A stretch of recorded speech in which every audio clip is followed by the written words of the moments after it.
A partir de este momento comienza la parte editorial de Platica con Ángel, correspondiente al lunes 27 de mayo del año 2024. Tendremos todavía martes y miércoles para hacer actos públicos, promoción pública, pero a partir del jueves al un segundo está prohibido por la ley, de tal manera que los actos públicos, la promoción pública cesa y habrá una paz otra vez, ¿no? Serán 3 días de reflexión, jueves, viernes y sábado, y el domingo a votar se ha dicho, y a las 10 de la noche en punto hora de la Ciudad de México, la Lupe Tadei, mi paisana, saldrá a leer el resultado de lo que se llama conteos rápidos, tanto para la presidencia de la República como para las 8 gubernaturas y la Ciudad de México. Entonces, eso es más o menos lo que va a pasar. Pero hay que decir algunas cosas en relación con esto que se nos viene encima. Por eso el título del editorial de hoy se llama así: pues sí, llegó la hora de la verdad. Ya no podemos esquivar responsabilidad alguna. Ya está aquí la hora de la verdad.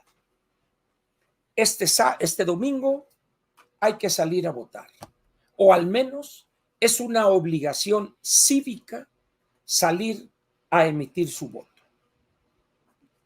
Las perspectivas son que entre el 37-38% al 40% la gente no salga a votar, es decir, de 99 o de 100 millones de electores registrados en la lista nominal, 40 millones, para ponerlo fácil, probablemente fueren menos, 38, 37, no sabemos, pero esos no saldrían a votar por razones de índole diversa, que ya se ha estudiado mucho y nadie ha hecho la tarea para poder reducir ese número de electores que emiten su voto. La hora de la verdad ya está aquí. Nadie puede decir, oye, que no, que yo no sabía. No, ya llegamos al punto en que no hay regreso. Eso es lo primero que tenemos que entender. Ahora bien, ha habido muchas opiniones que esta elección es histórica y que esta elección un parteaguas, una serie de expresiones que carecen de sustento. Esta va a ser una elección más en la historia político-electoral de nuestro país. ¿Por qué digo que será una elección más? En primer lugar, no va a cambiar el régimen político. No está en juego, no está en la boleta cambiar el régimen político. Cuando hablamos de régimen nos estamos refiriendo al régimen político, al gobierno, a la forma de gobernarnos. El régimen nuestro es una república democrática, representativa, etcétera, etcétera, con 3 poderes, etcétera. Eso va a seguir. Y en la parte económica es un modelo económico de economía abierta e integrada a la economía, a la globalidad. Esos dos elementos, el político y el económico, no están en juego en la elección. De tal manera, pues, que decir, esto será un parteaguas y que a partir de aquí... No. Es una elección más. Que el gobierno en turno ha violado la ley, ha promovido indebidamente a sus candidatos, etcétera. Pero no es la primera vez que sucede. Quizás sea la primera vez tan burda, tan chafa, tan ofensiva, producto de la soberbia caciquil del bulto y de la aquiescencia y abyección de sus cercanos y de sus candidatos. Pero repito, no está en juego en la boleta el régimen político ni el modelo económico. Por eso cuando dicen ellos, estamos votando o democracia o dictadura, por favor les suplico encarecidamente, no hagan caso de esa tontería. Eso no se decide en una elección En esta elección está en juego la presidencia de la República, 8 gobiernos estatales, la jefatura de gobierno, la nueva integración del Congreso de la Unión y como 2,000 presidencias municipales, 30 congresos locales, etcétera. Pero repito, no está en juego en esta elección el cambio de régimen político y tampoco el modelo económico de desarrollo. Por eso esas personas que levantan una piedra y ven 5 dictaduras, no les haga caso. O es producto de la ignorancia o producto de querer llamar la atención, de que no, es que si gana la anticientífica es la dictadura y vamos al socialismo y una bola de estupideces, ¿no? Y al revés, si gana la ingeniera tendremos la democracia. Tampoco es cierto eso. Porque la democracia ya está en nuestro régimen político, con dificultades, con obstáculos, pero eso es lo que tenemos. Y lo tenemos desde hace muchos años, con cambios a lo largo de la historia.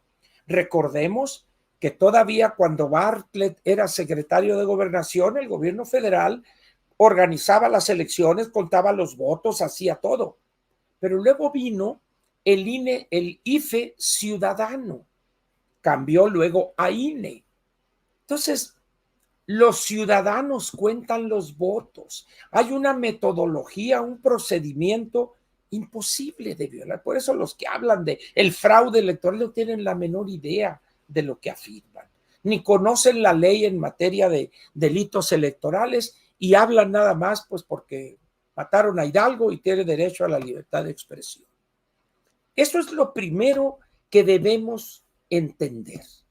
Lo que está en juego este 2 de junio es un recambio total de prácticamente todos los congresos locales, excepto 2, ¿no? Está en juego 8 gobiernos estatales más la jefatura de la Ciudad de México, la nueva composición del Congreso de la Unión y el recambio de la presidencia de la República. Eso es todo. Repito, por favor, no está en juego el régimen político. Y de repente, la Claudia debió haber sido dictadora. Esto es otra cosa. Si debió haber sido dictador, no, esta es otra flatulencia, diría Polo Polo. Si ella gana la elección, va a ser la próxima presidente de los Estados Unidos mexicanos. Y si gana la ingeniera, va a ser la presidente de los Estados Unidos mexicanos, que es el nombre oficial de este país. Y seguirá siendo una democracia con dificultades, con obstáculos nuevos, con obstáculos viejos, pero va a seguir siendo una democracia. Es decir, estos obstáculos no son nuevos en la lucha política. Simplemente aquellos que tengan la edad que yo tengo, recuerden cómo era México en los años 60, cómo fue el 68, cómo fueron los sexenios de Echeverría y López Portillo. Es decir, México no ha estado exento de problemas en sus avances políticos. Han sido luchas de decenios. Y si hay un retroceso en las cuestiones democráticas, vamos a seguir luchando en contra de esas violaciones a la ley, en contra de esas intenciones antidemocráticas. Pero no una elección va a decir la dictadura. Eso no es cierto. No funciona una democracia como la nuestra de esa manera. Y decirlo nomás asusta a la gente. Viene la dictadura. ¿Cuál dictadura, hombre? ¿Cuál dictadura? ¿Dónde está? Están los partidos funcionando, están los poderes con todas sus limitaciones y presiones, están funcionando. La empresa privada funcionando. Usted viaja, va, viene, mueve sus capitales, etcétera. Esto es una economía abierta y una democracia. Y así va a seguir. Obstáculos más, obstáculos menos. Entonces, no se dejen guiar por esas estupideces políticas. Es que o es la democracia o es la dictadura. ¿De dónde sacan esa estupidez? ¿De dónde? El afán de parecer informados. No les haga caso. Nomás asustan eso. A ver, pero vea usted lo que está haciendo López Obrador. Pues claro que está violando la ley, pero ¿dónde está el error? En los legisladores que permiten eso con unas leyes absurdas en muchas cosas y por la integración que permitieron los legisladores del Consejo General del INE. O sea, encontremos las explicaciones de lo que estamos viendo. Sí, por eso yo lo primero que les pediría en esta hora de la verdad es que entendamos y aceptemos que lo que está en juego es un nuevo presidente de la República, que puede ser un hombre o una mujer. Punto. Está en el recambio de todo el Congreso de la Unión, que no sabemos cuál será su distribución. Esas son las ventajas de una democracia, la incertidumbre en el resultado. En cambio, hace 40 o 50 años, cuando destapaban a un X político del PRI, ya sabíamos quién iba a ser el presidente de la República. Hoy ya no lo sabemos. Eso es lo primero que debemos entender. Segundo, México no se va a acabar a partir del 3 de junio al 1 segundo.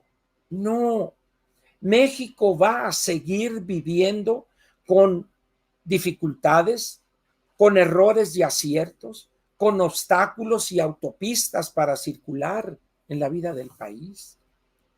México no se va a acabar. Aquellos que conocen la historia, aquellos que han leído el libro que recomendé de Macario, por desgracia no puedo mostrar el libro hoy porque está en esta parte aquí de las pilas estas que tengo aquí que se ven en esta parte, está hasta abajo el libro de Macario. Entonces necesito quitar todos esos, pero me comprometo a que el miércoles muestro la carátula del libro de Macario.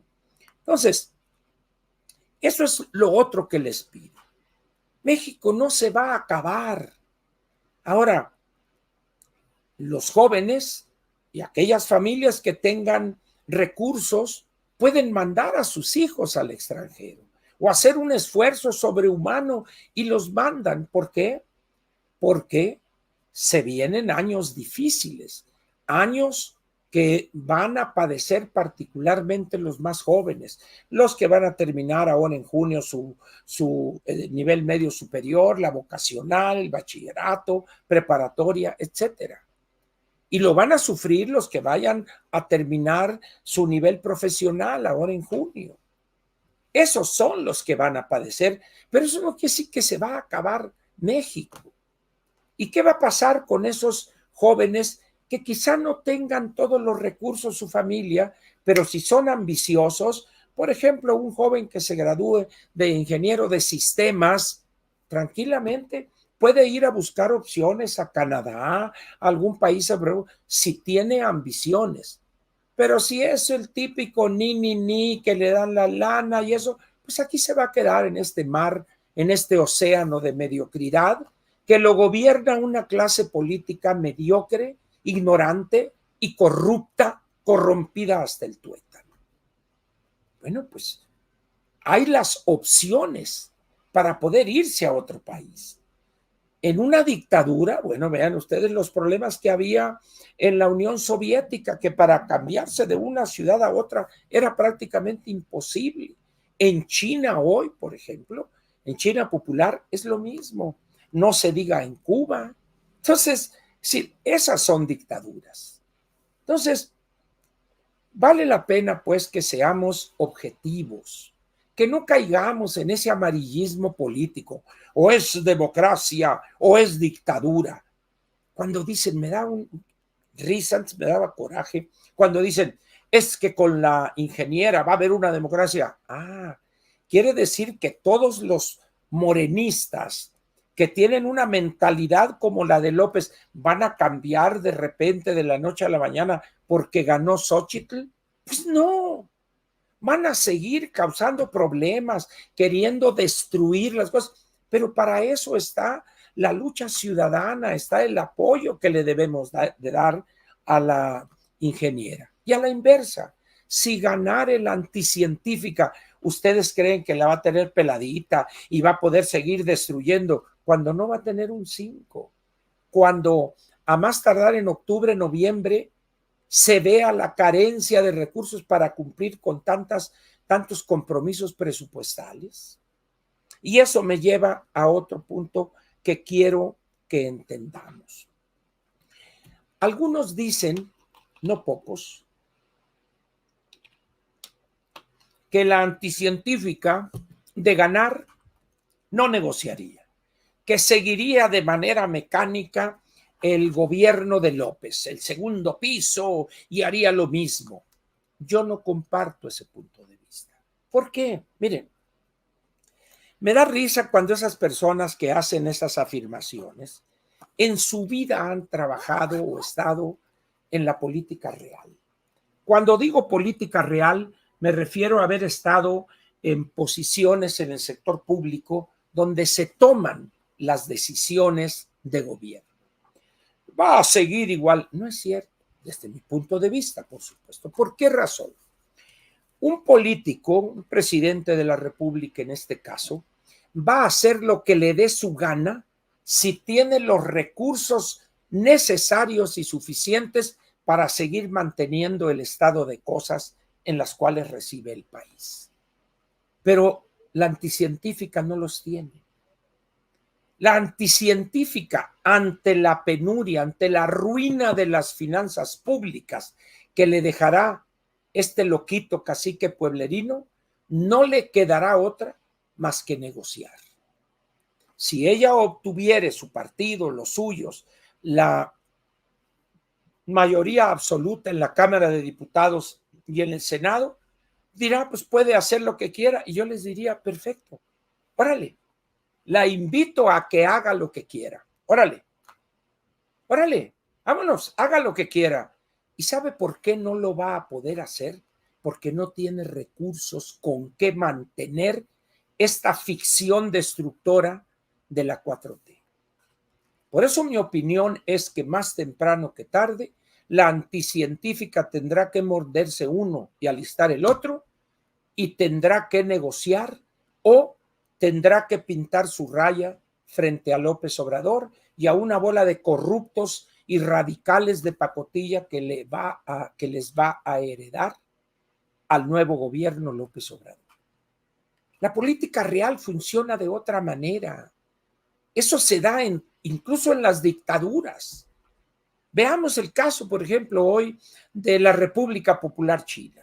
Xi Jinping y los integrantes del Comité Permanente del Buró Político del Comité Central. Son 7 ancianos, 7 viejos arriba de 60, 65 años, que toman decisiones por sobre las voluntades de 1.400 millones de chinos.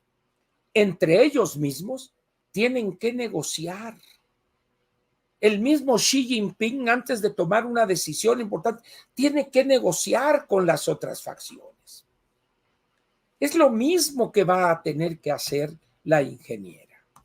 Acuérdense ustedes de mí, que no lo van a ver el día 1 de octubre o 2 de octubre, no, pero simplemente para integrar su gabinete, ahí va a tener el primer problema. Segundo, la presentación del paquete económico al Congreso de la Unión. Ahí va usted, y eso lo verá usted en octubre. No tiene que esperar mucho tiempo para eso. Entonces, son 3 cosas importantes. Llegó la hora de votar y no vamos a votar porque dictadura o democracia, no. Vamos a votar por un nuevo Congreso de la Unión, por la nueva presidente de la República y etcétera, los puestos que dije. Pero no está en juego el régimen político ni el modelo económico de desarrollo. Punto. Segunda cuestión. México no se va a acabar el 2 de junio en la noche. Gane quien gane. Sería el colmo que un país de 130 millones de habitantes se acabare por eso. La dictadura vendrá.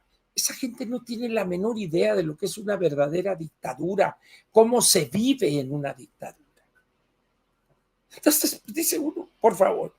Y la otra es que la anticientífica va a tener que negociar y va a tener que tomar decisiones que van a contravenir las locuras destructivas de López Obrador.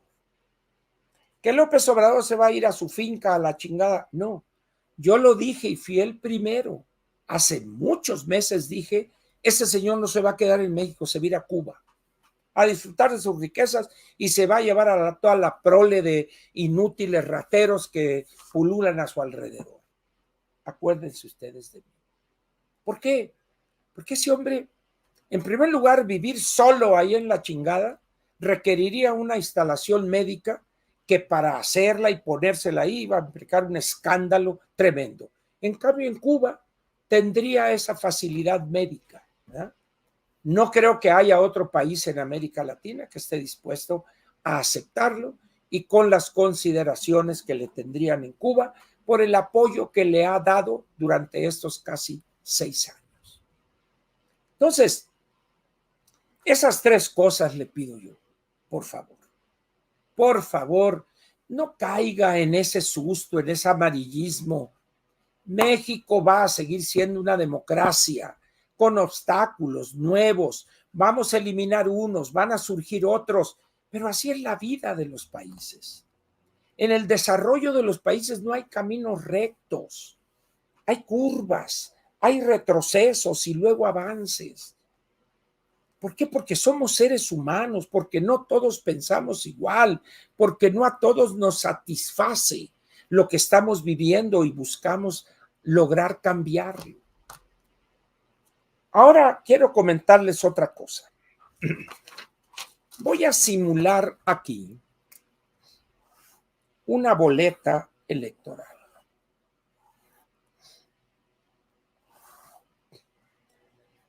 2, 4, 6 y aquí un 7. Vamos a poner aquí PAN, ahorita se los muestro, PRI, PRD, PAN, PRI, PRD, ponemos luego quién, MC, luego ponemos PT, Partido Verde, Ecologista, y el otro, me falta uno, Partido del Trabajo. Aquí están los 7. ¿Ve usted? PAN, PRI, PRD, Movimiento Ciudadano, PT, PBM y PT. Muy bien. 3 partidos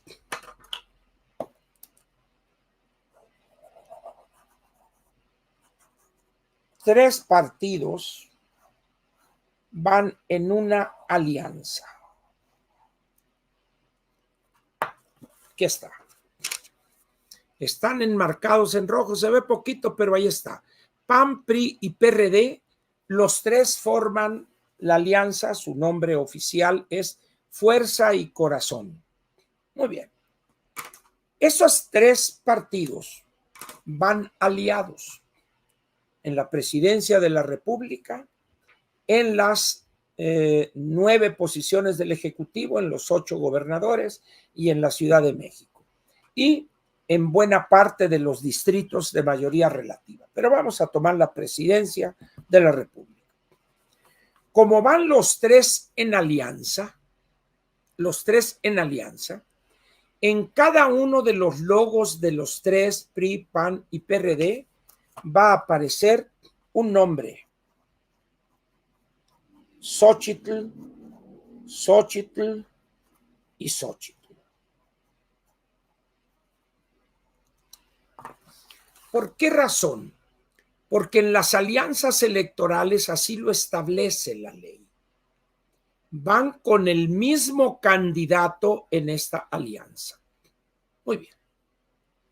Eso significa que la candidata a la presidencia de la República del PAN, del PRI y del PRD es Xóchitl Gálvez Ruiz. Muy bien. ¿Cómo voy a votar para no perder el voto? Muy bien. Como usted es un ciudadano, usted va a emitir un voto, no 3, va a emitir un voto. ¿Para quién va a ser ese voto? para la candidata Xóchitl Gálvez Ruiz. Oiga, pero están 3 partidos. Sí. Usted va a tener entonces las siguientes opciones. Ponga atención. Las primeras 3 opciones son votar por un solo partido. Si usted es simpatizante del PAN, va a cruzar aquí, una cruz, el PAN. Por el contrario, si usted es simpatizante del PRI, va a cruzar aquí este recuadro. Pero si usted fuere de los simpatizantes del PRD que salen de un elevador donde están todos, cruza usted el PRD. Pero si se fija, estamos hablando de que habría 3 partidos posibles, pero usted como simpatizante o militante de uno de esos 3, cruza el de su partido.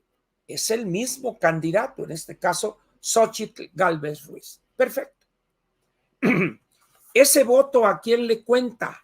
A Xóchitl para presidente de la República. Pero en términos del número de votos obtenidos, le va a contar al PAN, nada más. Al PAN, pero a Xóchitl. Perfecto. Pero luego dice uno, no, pues yo no estoy indeciso entre un partido o 2. Muy bien. Usted va a tener en estas 3 recuadros, va a tener las siguientes opciones. Una, PAN y PRI. Esa es una opción. Otra es PAN y PRD, en la segunda. Y luego va a tener una tercera, PRI-PRD. Va a tener usted, repito, 3 opciones. PAN y PRI es una, cruza los 2.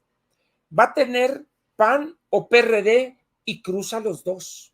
Y va a tener PRI y PRD y cruza los 2. Va a aparecer un voto para Xóchitl Gálvez. Un voto, nada más. Porque quien votó fue un ciudadano. Pero ¿cómo va a repartir esto? Muy bien. Como usted votó por 2 partidos, o este con este, o este con este, si usted hubiese cruzado 2, a cada partido de esos 2 le va a tocar medio voto. Ojo, medio voto. Porque cruzó 2, medio y medio hace un voto. Punto. Pero si cruzare usted los 3, le va a tocar 1/3 al PAN, 1/3 al PRI y 1/3 al PRD. 1/3 más 1/3 más otro tercio hace un solo voto. De tal manera que no hay posibilidad de equivocarse. La ley es muy clara.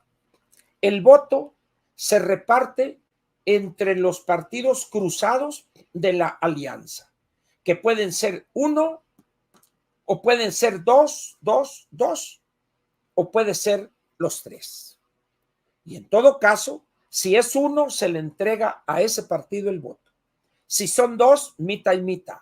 Y si son 3, 1/3, 1/3, 1/3. Muy bien. ¿Qué le recomendaría yo si usted me lo permitiere? Vote nada más por un partido. El que quiera usted. ¿Por qué el que quiera? Porque va a ser el mismo candidato, la ingeniera. Vote usted por el PAN o por el PRI o por el PRD para evitar confusiones. Usted llegue con la decisión de votar por la ingeniera Xóchitl Gálvez Ruiz, pero voy a votar por el PAN que propuso como candidata y va en alianza con los otros 2. Pero como yo simpatizo con el PAN, tranquilamente cruzo en el recuadro del PAN, cruzo ahí, sin que se salga usted del recuadro. Que no, que a mí me gusta el PRI, cruza usted aquí en el PRI con el crayón que le van a dar. Ninguno de los 2, porque el PRIAN es pero cruzo el PRD entonces. Y entonces, si usted hubiese cruzado el PAN en la contabilidad general de los votos, ese voto estará a favor del PAN para la presidencia de la República. Y en el caso del PRI, sería con el PRI, y en el caso del PRD. Lo otro es posible, pero repito, para evitar confusiones y que en el momento de estar contando los votos, una vez que se abran las urnas y se pongan las boletas ahí en la mesa, para evitar la eventualidad de una confusión, cruce un recuadro. Tiene 3 opciones: PAN, PRI o PRD. El que quiera usted, pero que quede perfectamente dentro del recuadro. PAN, pone usted PAN. PRI, pone usted PRI o PRD. Ese voto se va a registrar sin problema alguno. Y como usted cruzó un recuadro, se irá todo el voto, ese uno, para el PAN o para el PRI o para el PRD. Es lo que yo le recomendaría. Pero usted puede votar por uno, por 2, los que quiera, o por los 3, en el entendido que si cruzó por 2, medio voto y medio voto. Y si los 3, un tercio o un tercio. Así es como hay que votar. Practique en su casa, practique, aparecen ahí boletas en las redes y usted busque ahí, imprima una y vote y haga el ejercicio. Pero no tiene complicación alguna. Si hubiera alguna duda, el miércoles la tocaríamos otra vez el tema. Creo que ya tocamos los temas que yo iba a tocar. Simplemente resumiría mis planteamientos así. Llegó la hora de la verdad para el ciudadano. Aquí vamos a ver si efectivamente al ciudadano le interesa su país y el futuro de su país. Si acude a votar masivamente, eso quiere decir que el ciudadano ha tomado conciencia de lo que ha pasado estos 5 años y meses. Si hay una altísima abstención por la situación que fuere, quiere decir que pues hay que decidan. Todos son iguales, todo eso. Por eso digo, llegó la hora de la verdad. Vamos a suponer que usted diga, yo no voto, políticos, ratas, no hay problema. Somos muchos millones los que vamos a seguir luchando por construir un mejor país. Eso de que dictadura, si no es cierto eso, por favor. Es una locura, eso es una infantilada, por no decir algo más feo. Yo les suplicaría que hay que salir a votar. Hay que invitar a los nuestros, a los hijos, a los nietos, a los amigos, a salir a votar y hacerlo temprano, a temprana hora. En primer lugar, porque hace un calorón de los 1000 demonios, de tal manera que a las 8 hay que estar formado ya en la casilla. Es lo que yo les podría decir. ¿Qué es lo que cubriría en todo esto que he comentado? Esencialmente estamos ante el fin de una etapa de la vida política de México. El esquema o el sistema de partidos que desarrollamos quizá a partir de los años, no sé, 60 o 70, ha llegado a su fin. Ya hoy estos arreglos partidarios, estas estructuras partidistas que tenemos, ya dieron de sí. Ya no dan para más. Si los 7 partidos no entienden ese hecho irrefutable, lo único que van a lograr es desaparecer, convertirse en algo irrelevante. Imaginen ustedes esta situación. Hoy, en un tuit que subió a raíz de esta incorporación de Alejandra del Moral a Morena, subió un tuit Miguel Ángel Osorio Chong, donde afirma que el PRI recibirá la más baja votación, no sé si dijo en su historia o algo así. Vamos a suponer que se cumpla ese vaticinio. Muy bien. La encuesta de GEA-ISA, que la comenté aquí hace Ya, déjenme ver si la tengo aquí a la mano. Déjenme ver. Porque es interesante esto. No, creo que no la tengo aquí. Bueno, ya la comenté ampliamente aquí. Cuando se habla de la intención de voto para el PRI en diputados y senadores, la encuesta plantea que de los entrevistados, el 8% manifestó apoyar al PRI y en el caso de senadores también el 8%. Y en el caso de presidencia de la República el 10%. Vamos a concentrarnos en el 8% de intención de voto para diputados y senadores.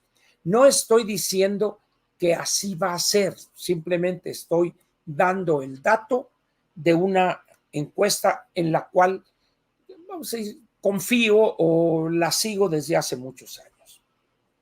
¿Qué significa un 8% de intención de voto para el PRI en diputados y senadores? La debacle de ese partido. La debacle de ese partido. ¿Qué significaría para el PAN, aun cuando se habla de 23%, 22% para diputados y senadores, que es razonable, ¿no? Pero ¿qué pasará con el PRD? ¿Obtendrá el 3%, que es el umbral mínimo para poder conservar el registro, o no? ¿Qué pasará para el PT? ¿Obtendrá ese 3%? ¿Qué pasará para el Verde Ecologista? ¿Obtendrá ese 3%? Si no obtuvieran ese 3%, estos tres partidos que he mencionado, perderían el registro. Tendrían que liquidar todos los bienes que tienen, que han adquirido con recursos públicos, y a inflar burros por la cola. Vámonos. Y quedarían 4 partidos: Movimiento Ciudadano, Morena, el PAN y el PRI. Pero a partir de enero del año 25 comienza un nuevo proceso para formar nuevos partidos. ¿Cuántos serán? No lo sabemos. ¿Cuántos cumplirán el requisito? Tampoco. Pero, repito, si el PT, el Verde y el PRD no obtuvieran el 3% de la votación válida federal obtenida, chuparon faros. Vámonos. Y quedarían 4 nada más. Es importante esto porque estos partidos han tenido en diferentes etapas históricas de su vida una vida artificial. El más reciente es el Partido del Trabajo, que por una décima o unas centésimas no obtuvo el 3%, y el PRI, en una maroma y en una leguleyada y una violación de la ley, negociaron y volvieron a llevar a cabo las elecciones y ya obtuvo el 3% y se quedó el Partido del Trabajo. El PRI en ese entonces, o los políticos priistas que pensaron que eso jalaría al PT a la órbita del PRI, así les hizo Alberto Anaya y siguió allá con los que estaban. ¿Por qué? Porque lo que rifa en la política son las traiciones. Hoy las condiciones han cambiado. La existencia de las redes sociales ha ayudado a dar a conocer cosas que hace 15 o 20 años se desconocían. En ese sentido, pues, habría una elevada probabilidad de que esos 3 partidos obtuvieran una votación baja, quizá por debajo del 3%. Y en ese momento habría una limpia, una poda, y quedarían 4 partidos que se espera que obtendrían por encima del 3% una votación. Pero ¿qué pasaría con lo que mencionaba del PRI? Eso sería la debacle del PRI, políticamente hablando. Que eso llevaría de manera evidente al PRI a una profunda puesta al día de sus métodos, de sus documentos, de la forma de elegir gobernantes, designar candidatos, etcétera, etcétera. Pero también implica cambios profundos en el PAN y, aunque no lo quieran creer los morenistas, también en Morena. Es decir, el país es otro, no es el de hace 20 o 40 años. Este sistema de partidos que sirvió, que fue funcional para un México de hace 20 o 40 años, ese México ya no existe. Ese México ya es otro. En ese sentido, pues, las cosas serán interesantes a partir del 3 de junio. Hoy, las fracciones parlamentarias en Cámara de Diputados, si no estoy equivocado, el PAN creo que tiene como 120, 123, el PRI tiene 69 o 70. ¿Qué pasaría si la fracción parlamentaria del PRI en diputados fuere 50 diputados, por ejemplo? Eso confirmaría la debacle. ¿Qué significaría que en vez de tener 70 tuviera 100? Supervivencia, pero con la obligación de actualizarse. Es decir, van a estar en juego cosas que no son que la dictadura o la democracia, no son otras cosas, pero como estos grandes agoreros, como no conocen la política real, algunos de ellos ni siquiera saben dónde están las oficinas de los partidos. Por eso lanzan esas cosas así a lo tarde. Y todo esto implica obligadamente para los ciudadanos tener que empezar a involucrarse en serio en lo público, en la vida política pública del país. No hay otra. En este momento termina la parte editorial de Platica con Ángel, correspondiente al lunes 27 de mayo del año 2024. Espero haber sido claro en la cosa de votar. Si hay alguna duda, dígamela y lo volvemos a comentar el miércoles.